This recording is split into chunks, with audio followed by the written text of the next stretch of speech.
Welcome to Nice Ashes. I'm Mike. And I'm Nate. What are we smoking for episode 1 of season 4? Episode 1, we are going to smoke a nice stick. It's the Rocky Patel Edge A-10. That's like the steak sauce, right? Yeah, that's right. 10th anniversary Edge. This is a beautiful barber pole with a Connecticut wrapped with a Maduro leaf. And It does look nice. The packaging is intense. Yeah. Yes, very good. It feels not overly firm, but firm with a little sponge, which is kind of what you want, Yep. I think. Mike and I are in person, so we're just, fondling our sticks and looking at each other and also holding onto the cigar with the other hand. So Absolutely.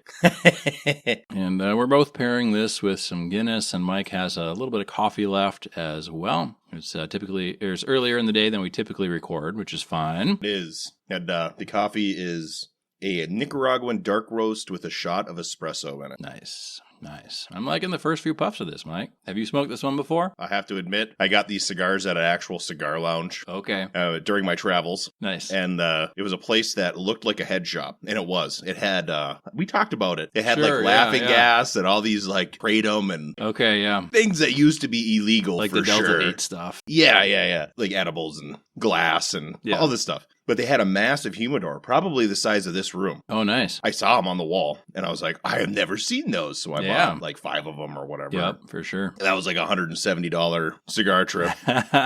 Sarah found some Havana honeys and stuff. But yeah, I did smoke one because I got it at a lounge. Yep. Good deal. Liking it so far. It's got some spice, some good spice to it. It has an upper spice profile, and that Connecticut leaf is actually really coming through. Yeah. Because you can get that mellowness, but then it's got a top note of spice. It's very interesting. This is what you want a barber pole to be like, where it's complex, Not like the ogre. No, not like the ogre. I don't want to slam the ogre any more than we already did, but Yep.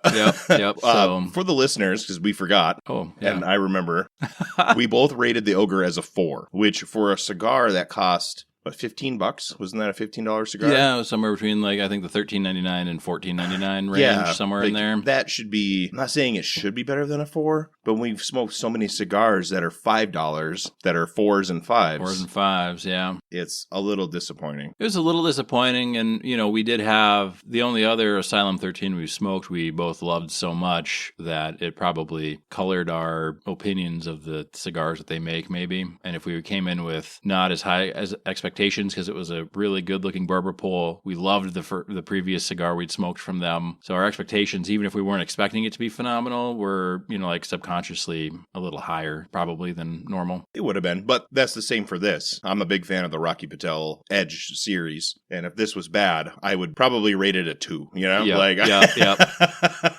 For sure. So, what are we going to talk about? Well, we started talking as we were setting up all the audio equipment, which is not that much, but, we were setting it up and talking, and we had both seen, and this is now March 2025, so it's been out for months, and I'm sure it's on streaming now and everything like that. But Mike and I had both seen, no, you haven't seen it. I have not seen Gladiator 2. Okay, we're talking about Gladiator 2, and he was telling me some of his friends had some issues with it, and I have some issues with it, though not the same as his friend who was saying that they didn't like it wasn't historically accurate. And my point was the first one wasn't terribly historically accurate either, and so the second one kind of follows that same kind of veering off the main timeline, alternate multiverse in ancient Rome, I guess. Pretty much. That's fairly accurate. Yeah.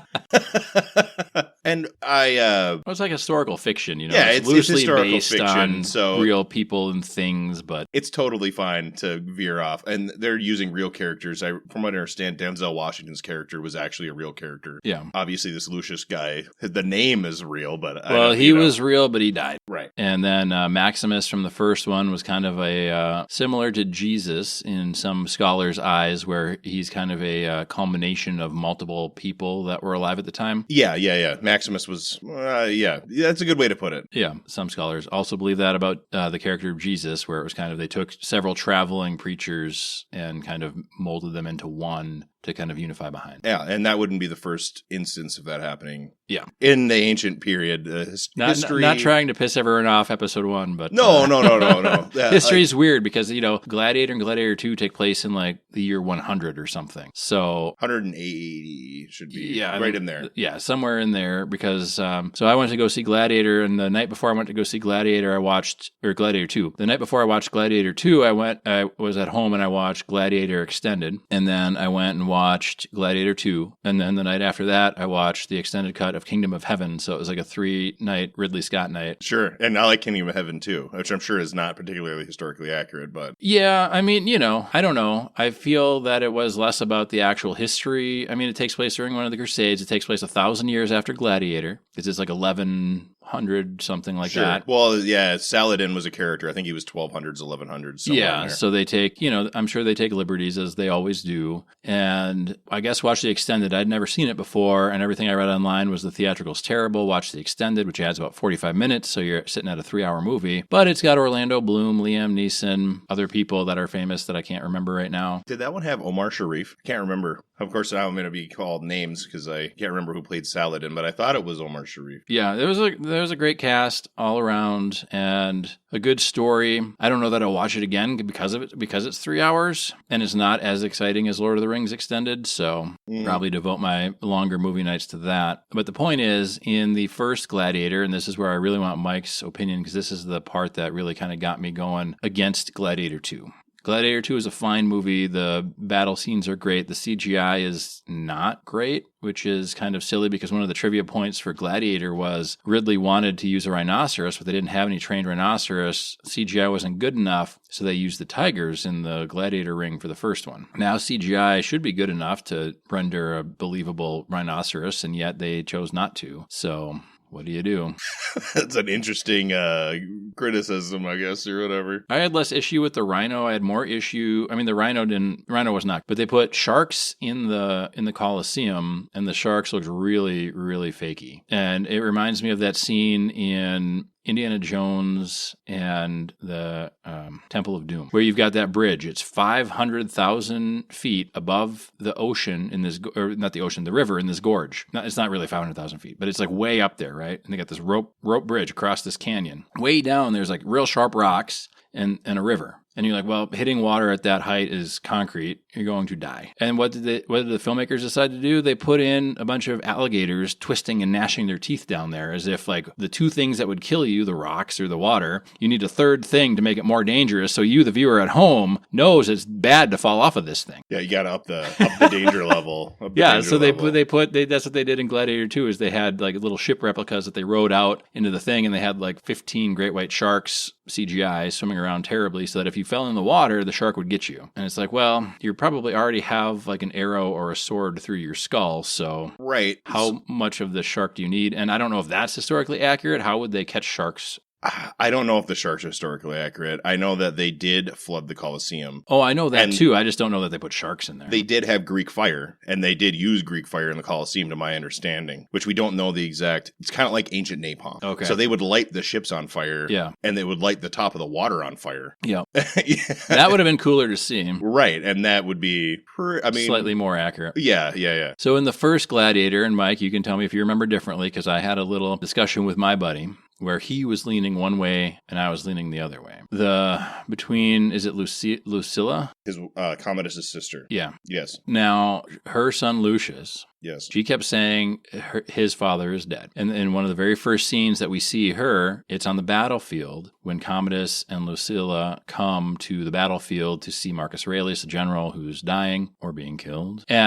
Which never happened, by the way. Commodus never went to the battlefield. No. And actually, Commodus and Marcus co-ruled for several years before Marcus Aurelius did die in his military tent. The cause is yet unknown. It could have been the plague, which was on at the time. Yeah, it could have been that he was old, been murdered. Yeah, he could have just been old too. Yeah, like, yeah. Whatever. He lived a long life. That's some speculation. So the moral of the story is that Commodus was nowhere near. Yeah, and the other moral of the story is one of the first things Maximus says to Lucilla is, "I'm sorry to hear about your husband, who had just apparently died or recently died." Sure. And then, they're talking about whatever. And you can kind of get the inklings a little bit of, like, there's a history there, but you don't really know what the history is. And then he goes, well, how old is your son now? And she goes, oh, he's about 8. And he says, same age as my son. Right. And then, of course, she kind of comes on to him more throughout the movie, but they made the very conscious decision, according to the commentary and other statements that they've made, to not make it a sexual relationship because they wanted to have the murdered wife and son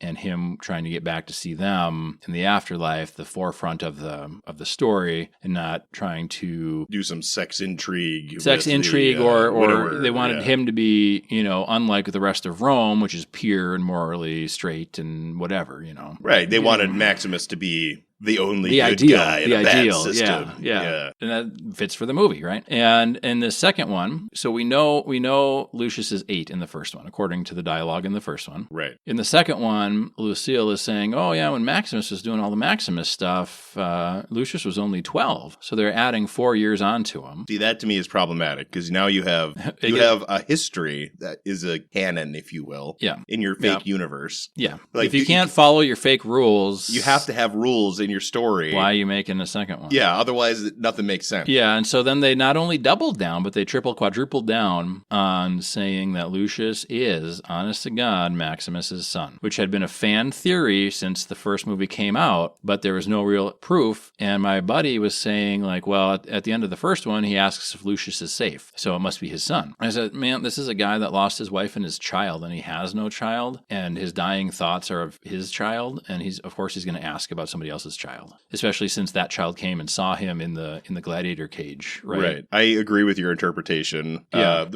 This is a phenomenon, and I know you've heard of it. It's called shipping. We had a whole episode on shipping. It's called shipping. You have a memory except for the stuff we talk about on the show. In my defense, I'm not always in the clearest frame of mind at times when we do the show. Same. Short-term memory loss and all that, if you know what I mean. But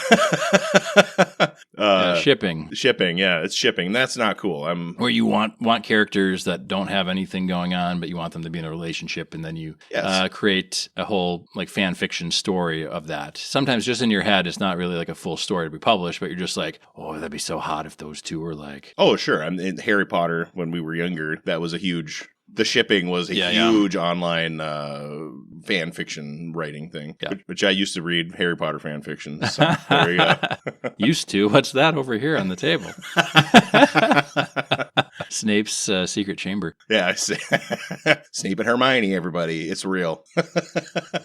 And it was interesting because right before they fully came out and said it multiple times, there were two other characters. It doesn't really matter. If you've seen the movie, great. But there's 2 other characters, and they were kind of, one was Denzel Washington's character. Yes. And one of the other, senators or statesmen or something. And they were talking about Lucius, and they were like, well, I heard. Because then they were saying that Lucilla was forced into an arranged marriage when she was 14 years old, and she was already pregnant or something. And the husband they chose for her didn't like women. And then they suspected that it was Commodus that was actually the father, because he had a really weird incestuous fascination with her through the first film. Yes, they took characteristics from Caracalla and put it onto Commodus, from what I understand. Well, this is, of course, my memory serving me, because I believe Caracalla did actually marry his sister. Could be. I know Commodus was actually liked by the people for a bit until he started using grain to pay for Gladiator games and stuff like that. Yeah, he was pretty popular when he first started. And then he got kind of egotistical and started naming things after himself. Yeah, there's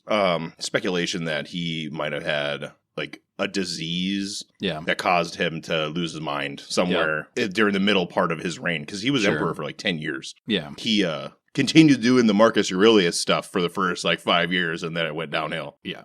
So there was that speculation put out in there because I'm sure they wanted to nip that fanfic or fan theory in the bud so they could drop their big bombshell, which is Lucius is Maximus.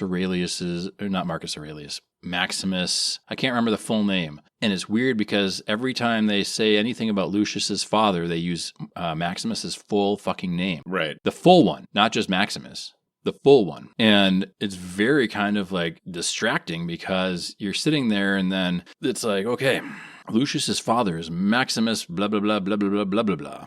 And you're like, okay, I saw the first one. You can just say Maximus. But every single time, either Lucius or Lucilla or anybody talked about Maximus, it was the full fucking name. Maximus Decimus Meridius. Yes. Which I knew it was something like that, but I didn't want to say Aurelius. No. Yeah, all the Antonine emperors, there was a series of 5. They all had the last name Aurelius, which they were all adopted. Yeah. The real history is all interesting. You know?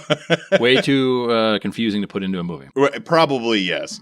So they made all this, and then so you're sitting there, and I'm sure everybody else is just like, oh, I knew it. You know, that's what Ridley's hoping everybody thinks. And I'm like, okay, so if the kids are the same age, is he just banging 2 women at the same time? Then why did he, like, what's the story of how they weren't together anymore? And they were civil to each other the whole first film. So what the... Right. Like, well, and in Rome, you would never name a son after the mother. Like, the son would be named after the father or after a male relative that was famous. Yeah. You know, it'd be Marcus. They would name their son Marcus after her father. Yeah. Right? You know what I mean? Or whatever. Yeah. And then they added all this extra political stuff. And the first movie is very subtly political. Like, there's a lot of politics going on in the first Gladiator. And they tried to add all this, like, kind of superficial politics. And what happens is, after the events of the first one, they show you through de-aging and using other actors, maybe it's a deleted scene from the first one or something. Right after Maximus Decimus, what have you, dies, Lucille takes Lucius and they run outside the Colosseum, and she gives him to like a Roman guard and says, take him away. He's got to go because he's at risk right now. And then the movie Gladiator 2 starts with this character who's obviously Lucius, but he goes by a different name. And then he has a fucking flashback showing his mom, which is obviously her. And then she comes to confront him and say she's his mother, and he goes, I have no mother. And then later, there's a big, like, it feels like it was meant to be a gotcha moment. Like, it totally is Lucius. We all know it now. And it's like, no. That was known from, like, the first frame of the film. Right. Basically, he's credited as Lucius in the movie. Like, you look at the IMDb page, and like, oh, who's in this movie? Oh, yeah, so-and-so Lucius. Like, it's not really a secret. Right. Unless you're not going to reveal the cast before the film comes out or whatever. Or credit him as the other name, and then nobody knows who it is. Right. Until later. But one, why would he be at risk? He was with the passing of Commodus, he was the emperor. Yeah, he would have been. Yeah, and the royal guard would have been true to him. Right, he would have been, and then his mother would have been the regent. Yeah, the acting regent until he became of age to take full control or whatever. Right? Right. Yeah. This is not how real history turned out, by the way, everybody. But real history is Commodus was killed by the head of the Praetorian Guard. Yeah, who then took over for a bit. And so on and so forth. But yeah, if the story, in the universe of the story, the child would have been the new emperor. Yeah, just would have been the new emperor, and there wouldn't have been anything, and people would have likely been pretty happy because the child probably wouldn't have kept the games going, or with his mother's counsel. The grandson of the greatest emperor Marcus Aurelius, that the empire had ever had. Yeah. It was extremely popular. Yeah. Extremely popular. So then Lucius has to come back and go through the exact same plot points as the first Gladiator. So he gets captured after a battle and has to go through the Gladiator ring and blah, blah, blah, and all that stuff. And it's like, well, one, it doesn't matter who his father is. You should have done the Blade Runner. Does it matter if Deckard's a replicant or not? No, and thank God Blade Runner 2049 didn't come down on either side of the line. They kept it gray on purpose. I never watched the Blade Runner 2049. Okay. I should have watched it. It's really good. Yeah, I should have watched it. It's really good. That's one sequel that's really good. Like, sequel with a long time span in between. Right. I try to get my wife into watching old school sci-fi, and she doesn't have the attention span to pay to the details. Yeah. So a lot of the more classic sci-fis are a lot less action. Yeah. And a lot more like intrigue and dialogue and what's going on. And I had her watch Soylent Green with me, and she was like, it's okay. And it's like, people. What do you mean it's okay? It's one of the greatest movies ever. Did you do Logan's Run? No, I should have her watch it. Yeah. But yeah, so anyway, then they were trying to make this whole point, and they were trying to make him being Maximus's son very important. And I'm sitting here the whole time going, this is Marcus Aurelius's grandson, for God's sakes. He's the rightful heir to the throne. Right. He has a built-in power base for sure. He doesn't need to be Marcus's son. Right. He can still be a fan of Marcus because he met him as a child, right? He can still idolize Marcus and do all the Marcus things that he does in the film But Marcus doesn't have, or not Marcus, I'm sorry, Maximus. But Maximus doesn't have to be his dad. He can still idolize Maximus and what he did in the Colosseum, right, and not have to be related to him. He's already related to Marcus Aurelius. He doesn't need an additional like badass relation. Yeah, his backstory is he's the grandson of the greatest emperor who's ever lived. Right? Like that's yeah. Yeah. And the way the movie ended, because he of course wins and takes power and reverts everything back to the Senate, power of the Senate. And they did a little like title card at the beginning, kind of setting the stage for the historical whatever, right? And they did the same thing with Gladiator, Marcus Aurelius was fighting this war, blah blah blah. And I have expected, because it was such like a feel good, happy ending. I was expecting them to put up a little title card that said, "And there were no wars or pain or suffering ever again in Rome." Like, it's like they finally achieved the vision of Rome that Marcus Aurelius' dying wish in Gladiator 1 was. Right. And it's like, oh, now we're in utopia and nothing bad will ever happen again and we're all happy. So it just didn't make sense for them to shoehorn in that kind of relationship with Maximus, because he already had acclaimed everything. He can still idolize Maximus. Well, and they had a built-in story, let's just say in this fake universe, where they were fighting the Germans, who were fighting the Saracens on their border. Yeah. Right? And there's just push of migration. And they could have done a historical action film based on more real events and not shoehorned in modern Well, and I don't even politics. care. I don't even care if they wanted to do a Gladiator 2 and close out the story of Lucius and, Lucia? I don't know, whatever. And that's fine. And like close it out. But you don't have to shoehorn in and change the age of the kid from the first one to try and make your shipping thing work, right? Right. Like maybe they did have a relationship, but the other possibility is Marcus Aurelius viewed Maximus as a son. So he's obviously been around the family for a long period of time. Right. Potentially. You could make that part of the story. Now in Gladiator 1, Marcus asks Maximus to describe his home. So he's never been to his house, but that doesn't mean they haven't been together for a long time. Yeah, he's a general, so they could know each other from work. Yeah, from work. They stop off for beers after exactly. After slaying the Turbans. The real life Marcus Aurelius lived, like 20 years on the battlefield? So most of his life was spent fighting wars actively. Yeah. So there's no reason for him to have gone to Spain. No. to the plantation of his general. Yeah. So he viewed him as a son. And of course, through the 20 years or whatever of battle, that's still a long time. And, whatever. That's enough for him to be a family friend and to potentially have seen Lucius be born. For sure. There's no reason to think that they wouldn't have met each other, because Spain to the Danube River is a long distance on horseback. Yeah. Like, it's a car trip now. Yeah. So, I mean, there's all sorts of other explanations that make a way more sense than Marcus Aurelius was banging two women at the same time, but he really liked the one versus the other. They both had sons, but he only liked the one that got killed and didn't like the other one. Like, that doesn't even make any sense. Like, that's so out of character for how they portrayed Maximus in the first one. It's out of character, and it doesn't even make any sense. Your mistress is not going to be the daughter of the emperor. That's not how that works, right?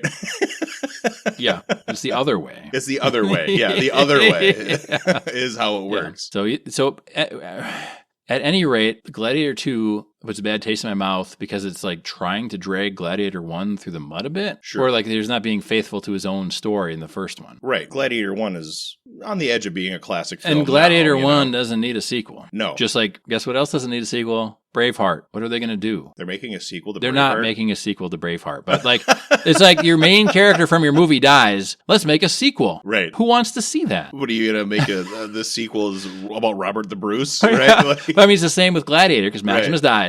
And then they're like, years later, 24 years later, let's make a sequel to Gladiator. Oh, but our badass main character's dead, so let's just reinvent him as the son of, Lucia, and go from there. And it's like, okay, but you could make a really interesting story, or you could do what you did and make it not good. Right.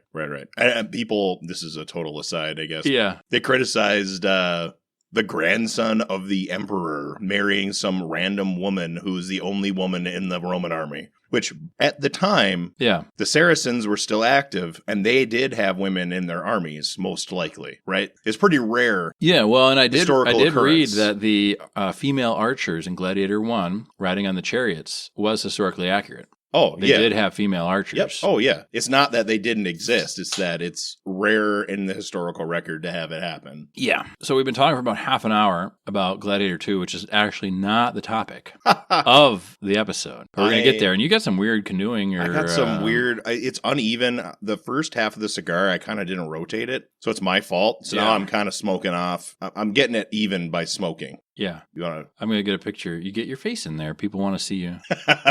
Our Instagram followers want to know. Okay. Check our Instagram for that spicy pic from Mike. Yeah, exactly. And so anyway, the whole point of this is we just happened to be talking about Gladiator 2 before we started recording. And my topic is on movies anyway. And I don't want to go through all of the topic because there's so many of these films that I'm not going to go through all of them. So it's okay that we talked about it, and Gladiator 2 provides a really nice segue into my topic, because before Gladiator 2, and I don't know if I told you this, Mike, we sat down, and this is theater specific, so I don't know why this theater chose to do this, but before the movie, they do those animations where it's like, go drink Coca-Cola, silence your phones, here's the upcoming attractions. So they had a 50-year-old hipster guy just on camera, I guess. And he's like, okay, before the main movie starts, we're going to watch some trailers. And what these are, they're previews for movies that are coming up soon. So don't worry. The main feature is going to start in about 10 minutes. And I turned to my buddy, I'm like, are people that dumb now? They don't know what a trailer is? Like, we have to have somebody explain to us, like, I thought we paid for Gladiator 2. I'm seeing something else up here. This is not Gladiator 2 up there. That's whatever. Like, I don't, what? Maybe because it's a blockbuster, like we went to the showing of Fifth Element. Yeah. Which I thought we were going to talk about today. So okay. That was my bad. We watched that. I was invited by my buddy to go, but I couldn't go. And it was one of the few days my wife was off work. And so we wanted to do family time, and we couldn't both go because we didn't have a sitter for the kids. So we just watched it on Blu-ray, and I think it was my first time seeing it on Blu-ray. Sure. Which was amazing, by the way. Leon the Professional is still my favorite Luc Besson film, I think. Leon the Professional is a great film. I think that I like The Fifth Element more, but that's more my style of movie anyway. Fifth Element is great. Fifth Element is great. Yeah. Like, there's no wrong answer to that. There's no wrong answer. Is what I'm saying here.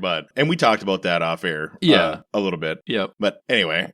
Yeah. So one of these trailers, this foreign concept to me, nobody had ever explained it to me before. I had no idea why we were watching other mini movies before the main movie. That's sarcasm. One of the trailers was for the new Nosferatu. Oh. Which, by the time this episode comes out, will be out, because it comes out December. Travel back in time. Nosferatu came out December 25th of last year. And we're recording this beforehand, so neither of us have seen the new one. But the trailer for Nosferatu is fantastic. Oh. I really enjoyed the trailer for Nosferatu. And I'd never seen the original 1922 film. And I managed to find one of the best restorations of this film is the BFI, British Film Institute restoration of the film. And what Nosferatu did was they colorized the scenes so you could tell it's a black and white film, 1922, but you could tell when it was daytime and nighttime, which is important when you're dealing with vampires. Right. But Nosferatu is an unauthorized retelling of Bram Stoker's Dracula, which was published in 1897. This movie came out in 1922. And what ended up happening, and this is going to lead us into our thing, what happened was Bram Stoker's widow went after the filmmaker for making a film and profiting off of her late husband's work. Right, which makes sense. And she won. Oh, I did know that she won because they did hide the film. I watched Nosferatu on AMC movie channel when they re-released it. It's 100, it was like 80 or 100 years, something like that anniversary. So I watched it live on TV. Yeah. Part of the settlement was all copies of the film were to be destroyed. And so they did, but it had wide release, I guess, for the time, 1922. And they ended up finding copies of it to restore it and come back. So I thought what a fun topic would be if we talk about other films that were either lost or thought to be lost and then found, because Nosferatu is one. Another one that I heard of was there's this movie that was only ever viewable as a Mystery Science Theater 3000, and it's called Manos, The Hands of Fate. And it was, the original print was thought to be lost. Everything was thought to be lost. There was no HD version of it. It was only some, crappy VHS copies maybe, or maybe there was only what the Mystery Science Theater 3000 people used. But some film student found from Florida State Ben Solovey, in 2011, found a work print of the film in a 16 millimeter film collection that he bought, and then he restored that for high definition. So that one was another one that was thought to be lost. It's a terrible, terrible movie. It's one of those Sharks of the Corn-esque type movies. It's from 1966. Oh, okay. Now, I am well over halfway done with my cigar. Nate is not. I don't know how I'm smoking so much faster than you. We're live in person, and I am just you're trying to correct your issue, your burn issue, so you're adding more flame and stuff. That is true. I'm doing more talking because up until now, I've been the one that's seen these movies that we're talking about. Gladiator 2. That is true. So I'm over halfway, and I really like the cigar. I think it's exactly what I want it to be. It's got the flavor profile of a spicy, dark cigar, and it's got that undertone still of the more mellow Connecticut. I think it's working for me really well. It is also working for me. I like this one a lot, and it's tasty. I like it. I'm going to try and catch up with Mike, I guess, but not too much because I don't want to ruin the flavor of anything. But right, and I'll let it slow down. Nice. It's very smoky. Not as smoky as the Corojo, but very smoky. Or any Nica Rustica. Yeah, not those are real smoky, those which I love. Insanity. Those are awesome. Yeah, they are insanity. But so yeah, and I don't know. We can go through the Lost films. Did you see Alien Romulus yet? Mm-mm. Okay. Well, we can talk. Maybe we'll just do a movie review on Alien Romulus. We can, because I want to get Sarah to watch the Alien series, which I believe is now available on Disney Plus. Yeah, Alien Romulus is on Disney Plus. Yeah, I think all of the Alien movies are now. You mean all of them being Aliens, and Alien Romulus? Yes. Okay. Yes. It's 3 and 4. They didn't happen. Specifically 4. 4 did not happen. 4. But Alien Romulus is the new one, and I haven't seen that. Yeah. Alien Romulus takes place between Alien and Aliens. Oh. In the chronology. Okay. So interesting. Maybe we'll do an Aliens, Alien Romulus review. Yeah, we can definitely do that. So I want to talk more about lost films. And so there's a whole bunch of films. According to Martin Scorsese's Film Foundation, they claimed in 2017 that half of all American films made before 1950 and over 90% of films made before 1929 are lost forever. And now they used a very volatile substance, the nitrate film stock. So you just had to look at that and think about fire, and they would catch fire. Yes, I did. I was aware of that issue. Yeah, surprisingly enough, which was used to great fanfare in Inglourious Basterds, Quentin Tarantino's Inglourious Basterds, where they burned down the film house that has Hitler and all the other people in it. Yeah. Not to change the subject, but have you seen those AI videos of Hitler in English? It's very interesting. No, I haven't. Very interesting. Because, like our perception of his speeches are very violent, of course. But they're not. Because they're in German. Yeah, but they're in German. And he's like screaming and yelling. And we're not really accustomed to that style of oration in this country. But he's talking about like standard economic issues. Yeah. It's very not like, let's go and commit a genocide. Rah, rah. Like it's more like, oh, yeah. Well, you can't bill it as a genocide. Well, it's a picnic and it got out of hand. Yeah, it's all about economic issues and bringing Germany back from the brink and things that were, arguably true. Like, you know what I mean? Like, you could make the argument. Well, if you do any research, and I'm not trying to say Hitler's a good guy, but if you do the research on how he kind of came to power, is he was saying things that people were thinking, and he found a scapegoat to blame all their problems on, and then he went after them. But basically, that's watered down, very like simplistic view of how it happened. Right? Yeah, I'm sure they're dumb then, just like they're dumb now. The nuances of political reality weren't discussed in that public forum. Yeah. There weren't internet videos and AI and stuff like that back then either. So, what do you do? I will say that I have noticed a little bit of an uneven burn, not terribly uneven on this. And I wonder if that's how barber poles typically are. We didn't have that issue with the ogre, I don't think. No, I didn't have that issue with the ogre. And I haven't found that to be an issue overall. Yeah. It might just be the way we're smoking because we're could be in person and talking and having a good time. Yes, as we always do. Yeah. So there's some notable ones that I'd not really ever heard of, but they have cultural importance. So the second film ever directed by Alfred Hitchcock is Lost, The Mountain Eagle. It was a 1926 film. There's a silent melodrama that has been described by the British Film Institute as their most wanted lost film. It's called London After Midnight, starring Lon Chaney from 1927. And Oh no, the Mountain Eagle was BFI's most wanted, and then London After Midnight is a kind of the holy grail of lost films by film collectors worldwide. There was a 1923 silent comedy film that featured over 30 cameo appearances from major stars of the day, but no footage exists. And that film was called Hollywood. And then there's that one included Roscoe Fatty Arbuckle, Charlie Chaplin, Mary Astor, and Pola Negri. But there's no footage left remaining of that film unless somebody has it in their wine cellar and it's been preserved for decades. Right. That's always a possibility, especially with these older films, rich people back in the day know, with like rat hole things. Yeah. But I do have here from Screen Rant, it's a list of 10 lost movies and how they were rediscovered. So we're going to try and end the episode on them being rediscovered. Sure. And there's more lost movies we could go through, but again, they go by era, and I'm not overly familiar. I'm a film graduate, film student. Not overly familiar with kind of obscure / lost films from the 1910s, 1920s. Yeah, that's like I'm sure there's a professor somewhere that has that's a specialist. Subject. That's a specialized thing. I'd be more interested in the 1950s and beyond sci-fi. Like that's was it Barbarella? Right. Yep. Like stuff like that. Forbidden Planet. Yep. Show me those classic what is it? The something from Planet 9. Yeah. That's the stuff I'm interested in. Not necessarily lost films from the 19-whatevers. Right. So the first one on this list is The Passion of Joan of Arc from 1928.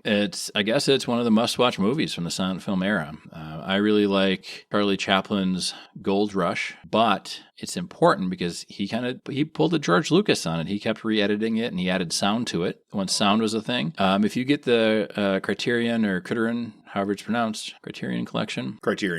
We had that for a while. Yeah, it's a special feature on the DVD, or on the Blu-ray. The main one is the sound version. Oh, that's cool. So watch the one, that's the original one with the title cards and the silent. It's very well done, and it's not as much a comedy as one would think. I mean, of course, there's the comedic stuff because it's Chaplin. Right. So Joan of Arc, the last existing copy of The Passion of Joan of Arc was lost in a fire, and everybody thought it was done. It was gone for all time. And the Archbishop, the movie drew a lot of controversy. So I guess the Archbishop of Paris called for a ban of the film. Interesting. But in 1981, so 28 to 1981, a full cut of the movie was discovered in the Dikemark Mental Hospital in Oslo, Norway, in a janitor's closet. Mm-hmm. That sounds about right. Yeah. So now it's back, and now you can watch it. Nice. And I think there's some weird history in the film world where there are pre-ban films and post-ban films. Hays Code. Yeah. Yep. So I've seen some of the film noir pre-Hays Code, and it is extremely adult. Yes. Yes. Like as adult as a 80s sci-fi film. Yes. Right. Which were notoriously like dark and and basically in some cases softcore porn. Yeah. Oh yeah. It was like the era of the NC-17 feature film for sure. Yeah. Okay, what if we build this great set and then you guys just bang? Yep. We'll film it and I love it. Hey, you're a famous actress from the 80s. Why don't we just see your bush and titties, with blood on them? Yeah. Let's do that. All right. Wake in Fright from 1971. I guess it's adapted from a 1961 novel of the same name. It's a psychological thriller. Teacher who loses all his morals getting stranded in a strange town. Upon release, 15 minutes were cut due to being too graphic. It's an Australian film, but it was a lost film. So I don't know. It doesn't say how it got lost, but they've been searching for the movie because a lot of people wanted to see it because people had seen it and then it disappeared from the popular view or whatever. Nobody knew where any cuts were of it. And they found it in 2004 when a producer found the negatives in a shipping container with the label "For Destruction." And the container was found in Pittsburgh, Pennsylvania, of all places. Oh, hey. So just a shipping container that maybe had been at sea for all those years. I don't know. Well, you get these big shipyards, and I'm sure there's corners. Sure, yeah. There's corners goes to, you like put stuff back there. The one guy retires, and that section wasn't on the tour, for the new foreman or whatever. And yeah, it's just like, oh yeah, this is kind of our junk pile, and when we slow down, we'll take care of it. We'll get to it. 40 years later, okay, we're it's time now. Pretty slow now.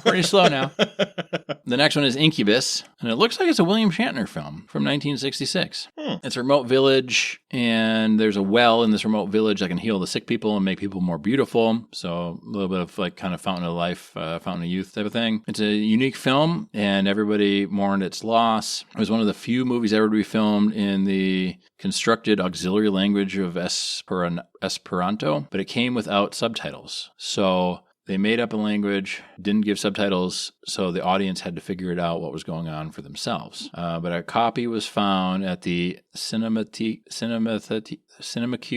don't know, Francois, in Paris in 1966. So that one was missing for 30 years. I know one person that speaks Esperanto. Okay. And he went to school for Russian. So it was like... Of course you know a one language. person. Yeah, I went to college with a guy who was my roommate for like a year. Yeah. And he was an Esperanto speaker. Yeah. He felt for sure when we were 19 and high. Yes. He thought for sure Esperanto was going to take off. Yeah. And now we can't. Nobody in America speaks anything other than English, and poorly at that. Right. Now he works in like automation. Yeah, because being a Russian speaker is like not a job. Yeah. Anymore, at least. Can you list your accomplishments? I'm fluent in Esperanto.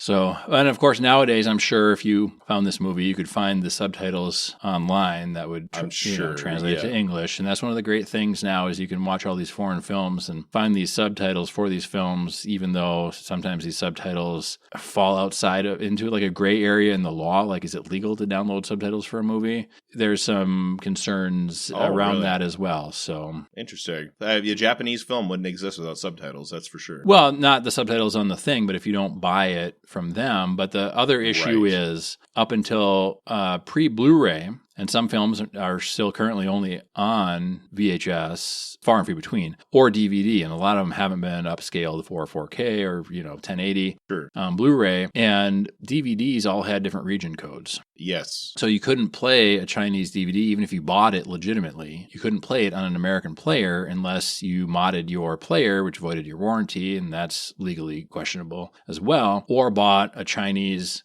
DVD player that would play that region, or a region-free player or something.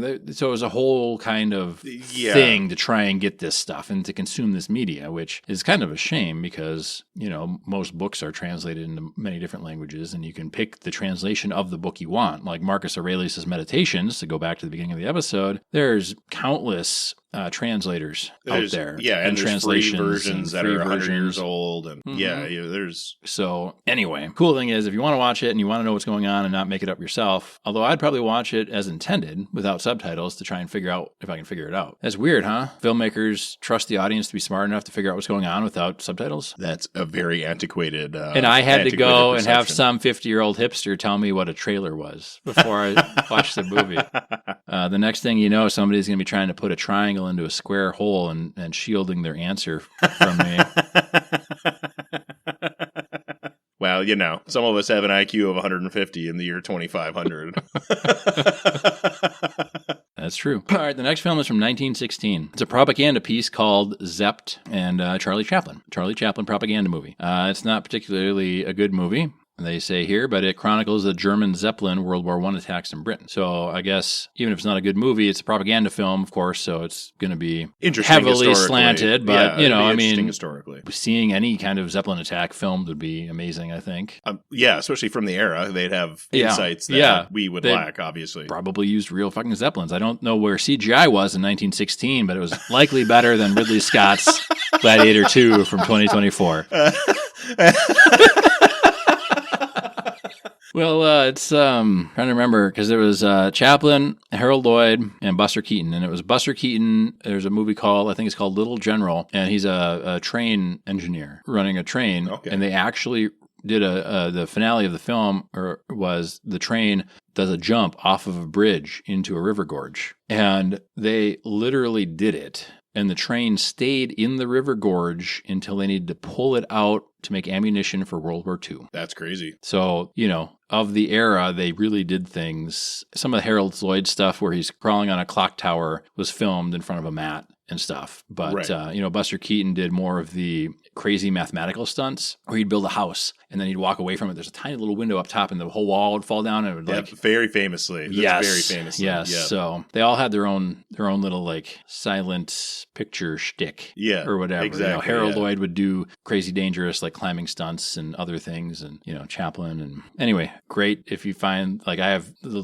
DVD packs of like each one of those actors because I watch a lot of those in film class, and they're fun and they're kind of amazing how they planned everything out. And it's they should show stuff like that to kids when they don't want to learn math. Like, there's a lot of cool things you can do with math. Yes, I realize that it's very esoteric sometimes. I'm not showing my kid that and telling her she can do that with math, or him that he can do that with math. I don't want you putting yourself at risk, but if you're going to do something, you need to know math. So anyway, a lot of people didn't even know the Zepped movie existed, but there was an English citizen who bought a can of film on eBay for $5 in 2009.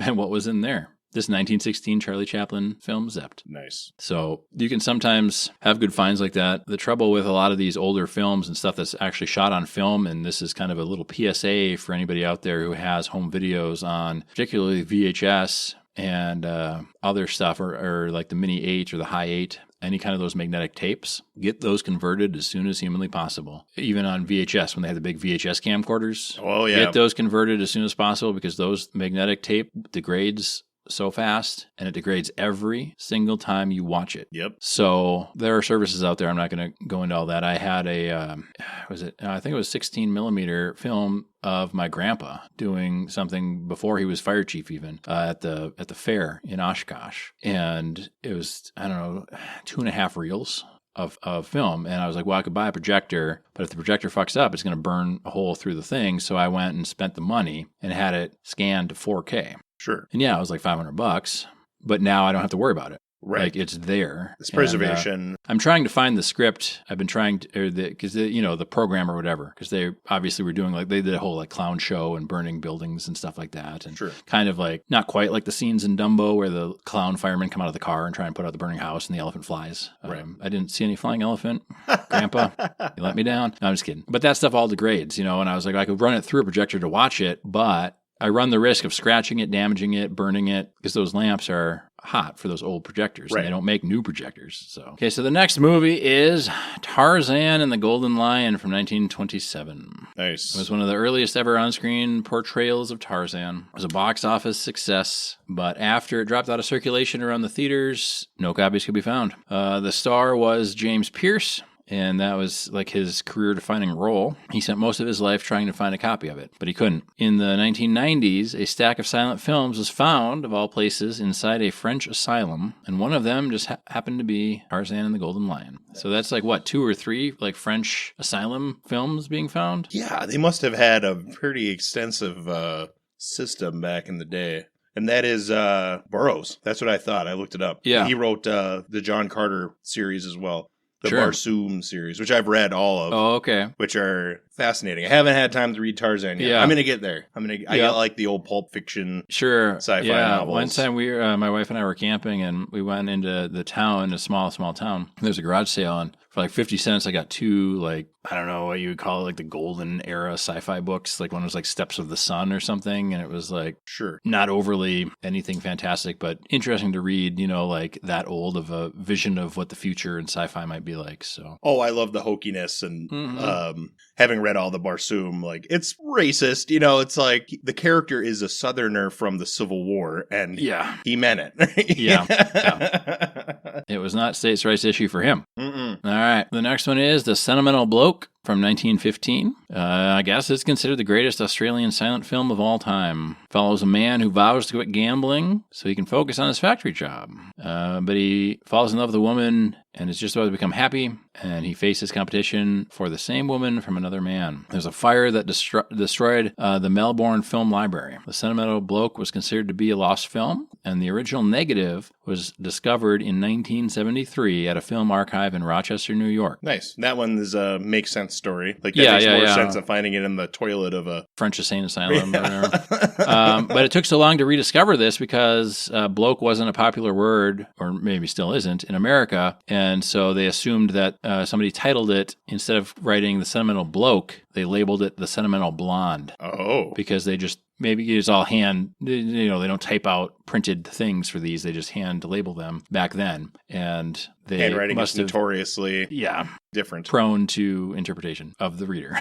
Oh, yes. The next one here is Outside the Law from 1920. Most of these have something in common. Most of these have been from the 20s or the teens. Some have been from the 60s, but it's always cool. Like, the longer it's lost, the cooler it is when you find it, I guess. Not that people are waiting for likes or something online, but, it's just like some of this stuff. I mean, film collectors, I got so many slides and photo albums and stuff from my dad, from his dad, and there's stuff in there from like early 1900s even. Because my grandpa was born in like 1926 or something, you know, so it's like there's stuff from the early 1900s in there. As he took pictures and my dad took pictures and they had other family members that take pictures. And so I'm going through and like taking all the slides out of the carousels because they were all in carousels, which is the least space efficient way to store slides. But it's good if you're going to watch them. I remember seeing those carousels. Yeah. I'm getting quite near the end. I'm putting them all in little slide boxes. And then eventually, when I'm doing nothing in the winter, I'll start scanning them in. And a lot of them are notated,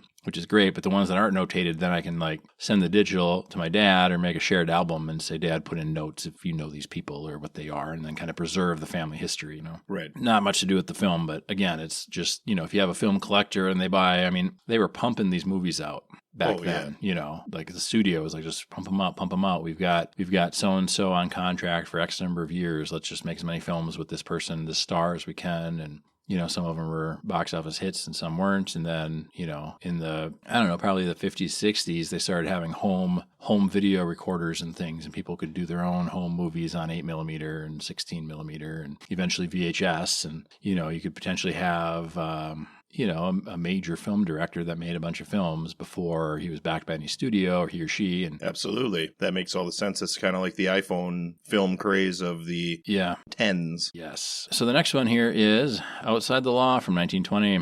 It's a gang picture, which are always popular, and this was in the 1920s. So what year is Prohibition? 1919. So I'm sure it had Prohibition undertones. This one had Lon Chaney, who was in one of the other films that's lost for all time as of today. Right. Lon Chaney was very famous back in the day. Yeah. I even recognize that name, and I'm not a film enthusiast like Nate is. But it was a very popular star, so it was a surprise that the original copies got lost in the first place. And Universal Pictures delivery person happened to have left some copies with his friends in the 1920s, but it wasn't until 1975 that the house's new resident noticed the stash of movies in the barn and invited historian Bob DeFlores to take a look at them, and one of them happened to be Outside the Law. So that tracks with film collectors that buy these films, or what does the studio do with them when they're out of theaters back then? Like there wasn't really the preservation or collecting or re-releasing it. That wasn't a thing back then. Even the early, they didn't have the established protocol. Even the early TV shows and sitcoms and things like that, they had no idea there was going to be reruns. Even as recent as Friends, where they did recap episodes every season, kind of. Yep. Every once in a while they do like a recap episode to keep you up to speed on everything that happened, never anticipating that home media would be a thing and people could just watch it in their homes when they wanted, or binge watch it, you know, and like, well, I don't need to watch. Even as recently as the late 90s, Deep Space Nine has no high definition because the high definition versions got destroyed. So you can only ever get Deep Space Nine television in standard definition, which is, they didn't foresee the at-home Blu-ray 120-inch TV geek market. Just didn't exist at the time. Yeah, and we're watching through Scrubs right now, and the first 4 seasons, I believe, were shot in standard definition because HD wasn't a thing. And then the later seasons are all HD. So the first 4 seasons, I found somehow it showed up on my system at home. Somebody had used AI to upscale first 4 seasons. Oh, that's pretty cool. So you get really crisp pictures, allegedly. I don't know. I don't have them because I don't download that sort of thing. Well, yeah, there's no law breaking going on at the it's preservation of history. Nate's household. One day somebody's going to come and say, we're looking for HD versions of Scrubs because somebody back in 2017 or whenever they did it, this guy with the AI, this is a now sought after piece of film history. So it's collecting. Yeah, preservation. Yeah, somebody somewhere on there. Some film. It's funny if you're a film critic or film collector, you can have whatever you want. But if you're just trying to consume media, then you're the bad guy. Well, yeah. You're the villain until you're not. Yes. You're the villain until you have enough money to not be. Then that'll just get written right over. It's fine. Yes. In a great bout of foresight, spice-induced foresight, he collected these things, and now they're worth something. And now we want him. All right, the next one is The White Shadow, 1923. We're getting quite close to Mike's fingertips here on the cigar. We are. And that's fine. So this one here, Twin Sisters, or The White Shadow, sorry. White Shadow. It's about twin sisters, one who's introverted, one who's extroverted, and they compete for the same man. And the man doesn't know he's dating sisters. Alfred Hitchcock was an assistant director on this movie. And there was a film collector in New Zealand, Jack Murtaugh, and it took 22 years for an American archivist to discover Jack's collection. And he realized that a videotape labeled as Twin Sisters was actually The White Shadow, because the movie's about twin sisters. So, when you record something on VHS from the TV or whatever. And, absolutely. You write what you think it was, but you're not really sure because you didn't have like the printout from the newspaper of the playtimes. I think most of our listeners are old enough to remember the VHS rack, the wall. Like it was a library, but it was all VHS tapes. And then you'd have the 8-hour tapes and 3 movies to be on it. Yep. And if you had the dedicated parents, they would pause the recording when the commercial came on and then resume it when it came back. And absolutely. At home, if you were savvy and you had more than one 4-head recorder, you could edit it into a new version. Yep. Degrading the quality significantly, but still a new version without commercials. I would take low quality over commercials almost any day. Oh, absolutely. All right. The next one is a really old one from 1911. And it's called Their First Misunderstanding. And it stars Mary Pickford and Owen Moore. And it's about a silent film about newlyweds arguing for the first time. Oh. Then this is why you date and cohabit before you marry. So you can have your first argument before that. That's why you don't get married until you're 30. Because you can just fucking leave. Yeah. And it's no big deal. Don't get married until you're 30. They work out their emotional issues. Don't get married until you've had an argument. Yes. So I guess this movie kind of served as a tutorial on how to handle marital arguments. And there was a carpenter, Peter Massey, who found a copy inside an old New Hampshire barn. The farm had previously served as a summer camp, hence it was likely the movie was filmed for the teenagers who spent time there. So this is one where maybe didn't go full release in theaters, but it starred some big people, and maybe it was a summer camp film only. Sure. You get stories like that sometimes where it's like an instructional video happened to feature Harrison Ford or something, and it's like your forklift certification video, and there's Harrison Ford, pre-Star Wars, I don't know. I'm sure he was forklift certified back in the day. I'm sure they didn't have that certification back in the day, but he could still do it anyway. Right, yeah. He was famous before OSHA, so probably not, but The next one is The Old Dark House from 1932. It's a group of 5 travelers seeking shelter in a decaying house, and a bunch of horror stuff. There's a guy here who looks like Wolfman or something. It was one of the best most talked about, being one of the first Gothic horror movies, the best Gothic horror movies of all time. But a lot of people, then there's people that just love Gothic things, Victorian things, Edwardian things. Oh, yes. I might even be talking with one right now. But a director found a clean copy while going through the vaults of Universal Studios. So with a fresh budget, they re-edited it, restored it, and yada yada, and released it. So, and that's the other thing too, is like the one that was found in a shipping container, it just sat there. And this was in the Universal Studios vaults. And you hear about the Disney vault all the time, where, back when they used to do these, I don't know if they still use that model, but they would put movies out on DVD and Blu-ray. And then they'd say, this is the first time it's been on Blu-ray. It's out of the vault. It's out of the Disney vault. And then the Diamond Edition. After this like 12-month run, it's going back in the vault, and you won't be able to get a copy of it again. And so all these film studios have vaults where they have all the films ever made. You know? But then it's like the scene in Raiders of the Lost Ark where they put the Ark of the Covenant in this like warehouse full of boxes that are tenuously labeled. When I was a little boy, I asked my dad, he's lifetime government. I'm like, how realistic is that? And he's like, that is more real than you would care to imagine. More real than any of the action you just watched. This is the most real part of the thing in the film. Like, if they legit found that, they would just go into a shelf somewhere. Yep. So that's it for, kind of the ones that have been refound. I mean, Nosferatu was refound. Manos Hands of Fate was refound. And some other ones. It kind of depends on what your focus is for the lost films. And I was excited because Nosferatu is coming back as a remake. Right, and that's a classic. Has been back. That's a classic. It's creepy. I don't know, if you haven't seen it, listener, the one listener we have, Go and watch it. Yeah, you should check it out. And the good news, Keith, is you don't need headphones for it. It's a silent film. That's right. Yeah, but it's really well done. It's good, and they changed. I think Nosferatu was the first instance of a vampire being light allergic because the vampire Count Orlok dies in sunlight because he stays out too late trying to get the heroine of the film. Yes, heroine. Whatever. Yeah. I don't think it matters. Have you seen the picture of the addict trying to shoot heroin into his vein and Jesus is standing behind him and the caption on the bottom for the meme is, "Fuck off, Jesus, get your own heroin." No. He's trying to save him from addiction, right? But it's like, "Fuck off, Jesus, get your own heroin." No, I have not. That is great. Happy Thanksgiving, everybody. Hey, man, this is March, dude. It is March, yeah. Yeah, we're recording this on Black Friday for those that want to know the behind the scenes of the show. Not too bad. It's our traditional Black Friday recording. Yeah. Sometimes we do the season finale, and this year we're doing the season premiere of season 4.